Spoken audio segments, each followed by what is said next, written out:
You ready to go? Ready to go, ready. All right. Ready when you're ready. Can you just start with your name and where you're from? My name is Travis Cains, a.k.a. Mugz from Cuney Homes Projects, 3rd Ward, Texas. Where do you get the name Mugzy? That's a long story. There's some things I can't put on the... Can't put that on tape. It's a question that I won't be able to answer. You know what I mean? It's a question I will be able to answer. But my nickname is Mugzy. You know, you got Cuney Homes Projects. You know what I mean? I'm Big Bro. Put it to you like that, all right? OG Mugz. Yeah, what was your relationship with George Floyd? It's my little brother, man. Raised him, love him, you know. It is what it is, you know. Raised him from a pup, you know. Like I told you, he's a non-confrontational person, man. You know, and evidently there was some animosity or whatever before, because they worked together. You know what I mean? So, you know, it's a lot to intake. I mean, it's still fresh. And I got a long journey to go. I help my partner and his family get justice for him. You know what I mean? We just getting started. If you listen to my speech at the funeral, my speech was, I will speak and speak and fight until it's all over. I've been fighting for him all his life. And I'm not gonna stop. You know what I mean? This ain't the first fight, and this ain't the last fight. Even though he's dead and gone and became a martyr. Actually, he was a sacrificing lamb for some police reform, some decisions that need to be made to put African Americans back to like just get some equal, you know, equal, to make us equal.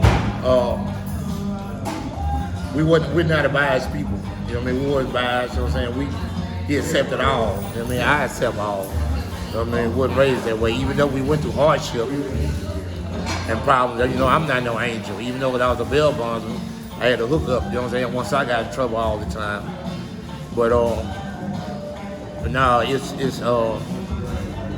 wasn't easy. You know? He's become, George has become a symbol all over the world now, but what was he like as a person? Your memories of him? Golden. I would never slander my brother's name because there's so many people in the world, in America, that thought they know Floyd.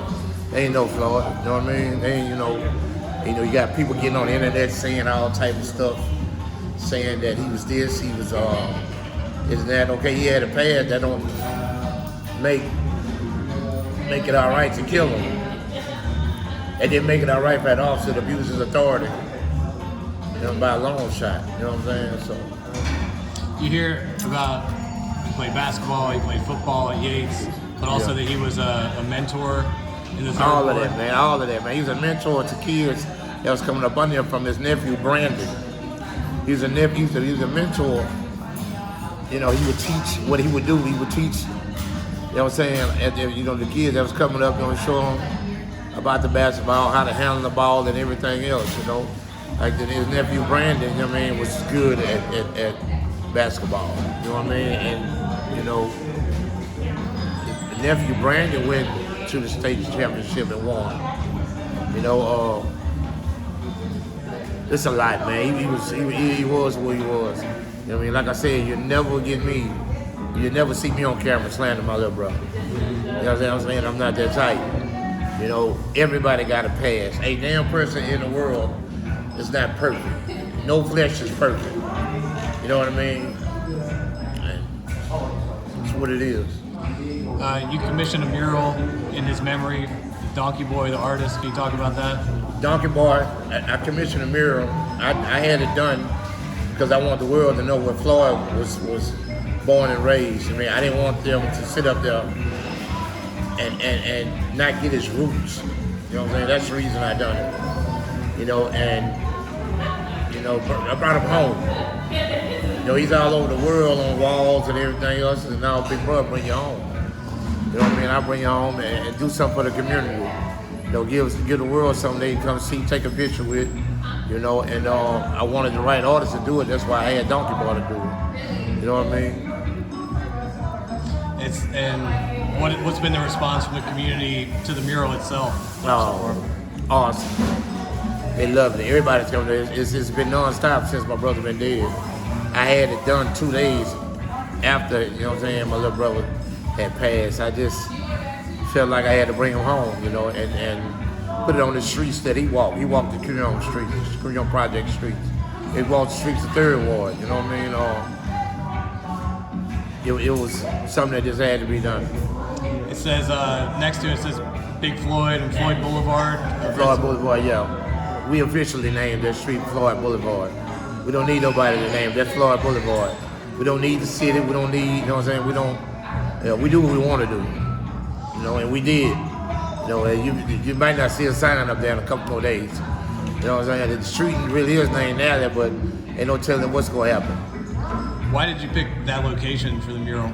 Because that's the street that he was born and raised on. That's the street he was raised up on. That's the street that he stayed on the longest before he went to Minneapolis and got killed. I mean, that is the street, these 2 streets from Nally Winburn is where Floyd was the last 2 streets of land in Houston where he stayed. So for him to transition from Houston he went to New York and then go to Minneapolis. And, the rest is history. What can you tell people about your neighborhood that you grew up in, for someone who's never been there, never familiar? My neighborhood was no livable place. It's a livable place now. Back then, it was, the Cuney Homes was hard. The 70s and 80s and the 90s, it really was rough. It became a livable place like in 2009 or 10, to where it is. The precinct just cleaned it all up. And, things are still going on there. But I won't slander my neighborhood either, What, you've obviously been spending time with his family and at the funeral. Can you describe what these last couple of weeks have been like? Rough. We never thought he would go there with it. We didn't think he would die there with it. Not at the hands of somebody who abused his authority. Yeah, it's sad. What is it like to watch that on TV? To see that, to see the clips and the footage when you saw it? We ain't too into that, but I seen it twice. I looked at it halfway. Next time I looked at it a full time, and when I looked at the full video, it was so disturbing because you use your hand and your knee to sit up there and just press down after my brother had passed out. You kept on, doing what you do, man. You killed him. You abused your authority. Point blank, you know what I mean? The march that went through Houston, 60,000 people. We were talking about that a second ago, a little bit. What were your feelings when you were participating in that, seeing all those people going through the streets of Houston? I feel like my brother was loved. That's love, man. That's unconditional love. Like, they ain't never known him a day in their life, but know he was done wrong. They felt sorry. America felt sorry. The world felt sorry. It's something that'll never be forgotten. It is history. It's not the history that we wanted him to make. We didn't want him to make. We knew he would make history. We knew he was gonna make it some way, but not by death. But God had that plan, What about the funeral? Those couple of days of the funeral. Looking at it a few days later right now, what really stands out in your mind about the funeral? Just an overwhelming, world. Like, the funeral was just a lot. You know what I mean? Like a lot, man. Like unity. You got some that, you can't please everybody. You got some people that be like, well, all of us ain't getting in, all the people that born and raised with him and didn't get in, his friends, his partners couldn't get in. But that was a funeral on a whole nother stage. They're not used to that. And you can't please everybody. Everybody ain't gonna be pleased, man. There's always gonna say somebody gonna say something about a funeral. They gonna sit up there and complain and gripe. It ain't even paid for not one bit of it. They still gonna complain about it. That's just, you know what I mean, the human nature. That's just human, you know. But if that's it just is what it is. When you hear me say that it is what it is, it's like it's just point blank. It's just something like human nature. It's just what it is, human nature. You know what I mean? You cannot please everybody. You can't please everybody, man. You know, so. What do you think it says about George and about the impact this is having, that you had Joe Biden in town, you have Al Sharpton here, you've got, you know, all the Houston Texans there at the funeral, Steven Jackson. What does that say about what's going on? Man, that says a lot, man. That says like it's really touched the world. Point blank. You know what I mean? You know, and like we if you didn't get there on time, it was, if you was on a list or not, you know what I mean? I don't even know about it. They say it was a list. I didn't think it was a list. I mean, it was a list, but not. They didn't even pay attention to the list. They just still came in. If you wasn't there on time, you wasn't gonna get in. Only reason I got in because I was one of the speakers. I mean, I was one of the honorary pallbearers, so I had to be there on time. You know, and I'm trippy about time. But time is money. You know what I'm saying? Time is, you know, you know what I'm saying? You know.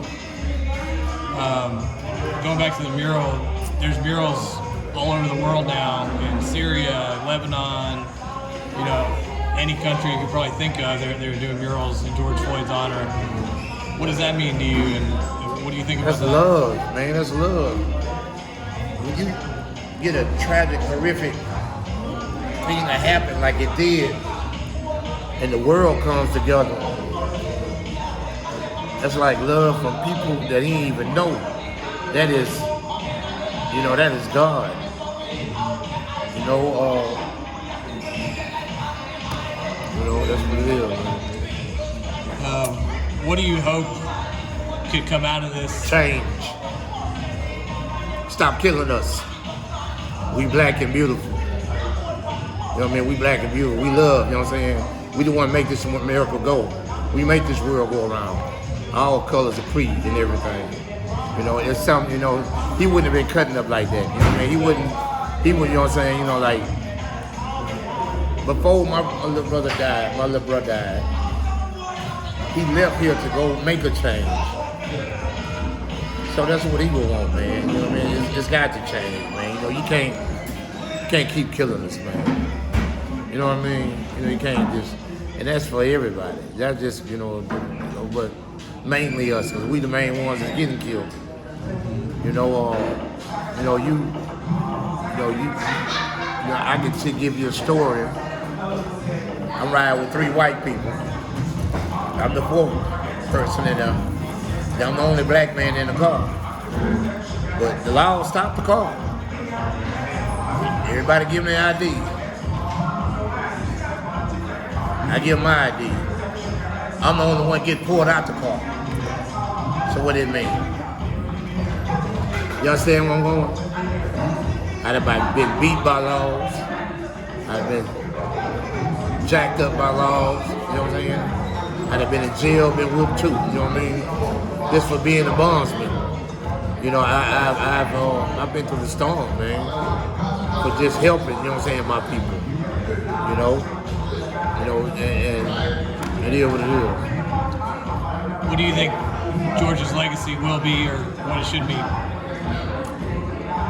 What I think it should be? That's a hard pill. That's a hard question to ask. It's not hard because it's like common sense. It should be better. Let's make America better. Let's make the world better. Let's make it unbiased. Let's make it unprejudiced. Stop killing us. You know? If there's 1 or 2 things you want people to know or to remember about George, what would that be? George Floyd was what words that the world has said. The gentle giant. And I said, if you look at my speech in the funeral, you understand what I really meant. You know, he was